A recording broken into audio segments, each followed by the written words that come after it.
ce genre de chiffres-là, ça circule. Et moi, je pense qu'il ne faut pas oublier que dans certains pays comme le Nigeria, il y a eu ce genre de situation où on a pu faire revenir de l'argent. Donc, il y a aussi toutes sortes de possibilités qui existent pour que de l'argent qui a été ailleurs puisse revenir au Sénégal. Et je pense que ça fait partie des choses les plus importantes. Donc, il faut penser à cette corruption qui existe, qui a été reconnue, mais il faut aussi penser à tous les chantiers importants. Vous avez parlé des denrées de première nécessité. Le candidat et le président aujourd'hui Macky Sall veillera à ce que cela puisse être pas seulement une promesse de campagne, mais une réalité concrète pour tous les Sénégalais. Votre candidat, par ailleurs maintenant président élu, s'engage aussi à appliquer le programme des assises nationales. Est-ce que cela veut dire que vous allez mettre tout simplement à côté votre programme, c'est-à-dire le programme qui vous a permis donc d'aller au second tour? Alors, je suis très étonnée quand j'entends certaines personnes dire cela, parce que le programme Yoonu Yokkute de Macky Sall est basé sur les assises nationales. Donc il ne mettra pas de côté son programme. Pratiquement tous les éléments des assises sont aussi des éléments importants de son programme. Comment expliquez-vous un peu, alors quelques divergences notées un peu entre les deux, lors des tractations entre les deux tours, si on peut l'appeler ainsi? Voilà, il y a quelques petites choses sur lesquelles il avait lui-même émis des réserves, comme le mandat de 5 ans ou de 7 ans, ce genre de choses.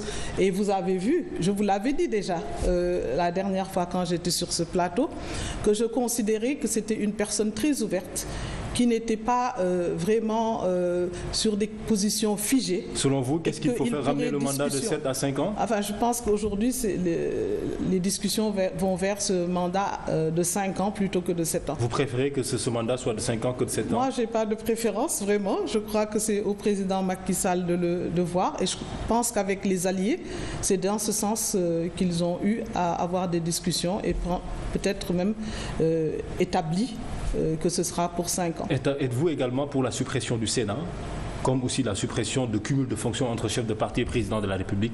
Alors, je crois que ce sont des choses, je vous dis je crois tout le temps, parce que ce sont des choses sur lesquelles les gens discutent encore. Et il y aura sans doute des décisions qui seront prises. Il y a encore quelques temps, il y a encore au moins une semaine. Est-ce qu'il peut avoir blocage un peu, parce qu'on sait qu'on va vers des législatives aussi? Quand je vois notamment les chefs de parti, des personnes aussi matures, que nous avons eu vraiment à côtoyer, elles feront tout pour que l'État, que la République soit vraiment préservée et que le peuple et les aspirations du peuple puissent être vraiment résolues.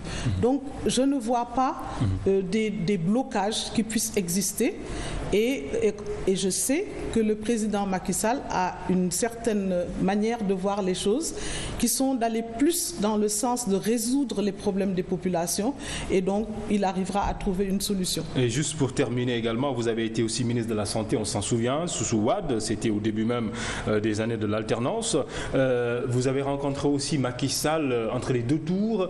On voit que le secteur de la santé aussi traverse beaucoup de difficultés, mais qu'est-ce que vous proposez un peu? Est-ce que votre candidat viendra avec des propositions concrètes pour sortir vraiment les populations ou les malades aussi de toutes ces difficultés, le secteur de la santé? L'une des choses qui a le plus choqué mon candidat, c'est l'accès financier aux soins. Et il sait qu'au Sénégal aujourd'hui, seuls ceux qui ont les moyens peuvent avoir accès réellement à de bons traitements. Tous les autres, ils font ce qu'ils peuvent. Le plan Sésame, tout ça, vous remettez en cause, c'est pas bon? Non, le plan Sésame, dans le principe, est un bon plan. Mais il a été utilisé comme un slogan, plus que comme un réel plan, avec un plan opérationnel, un financement. Et il y a justement un grand problème au niveau des hôpitaux, avec une dette qui est très importante et une grande partie de cette dette vient du plan Sésame. Allez-vous payer cette dette qui s'élève à peu près à quelque chose comme 8 milliards de francs CFA? Et le président Macky Sall a rencontré les travailleurs de la santé. Oui. Ça a été une de leurs plus grandes doléances et il est prêt à vraiment étudier ce dossier d'une manière très très hardie et pour trouver des solutions. Et donc, il pense qu'il y a beaucoup de choses qui ont été faites et qui ne devaient pas l'être. Le train de vie de l'État, toutes ces choses qui peuvent faire beaucoup d'économies. Et pourquoi on pénaliserait le corps de la santé, les hôpitaux, et à côté qu'on ait un train de vie extraordinaire? on prendra ce genre de décisions qui permettront de mettre des sommes importantes de côté pour régler les problèmes sociaux. Eva Marie Coll Seck, je vous remercie. Je vous remercie. Je rappelle juste que vous êtes membre de la coalition Benno Bokk Yakaar, par ailleurs présidente de Comeva, qui est un grand mouvement maintenant, à ma grande surprise, en 2 mois, 3 mois, et qui est dans presque toutes les régions du Sénégal. Et qui va se fondre dans l'APR ou bien pour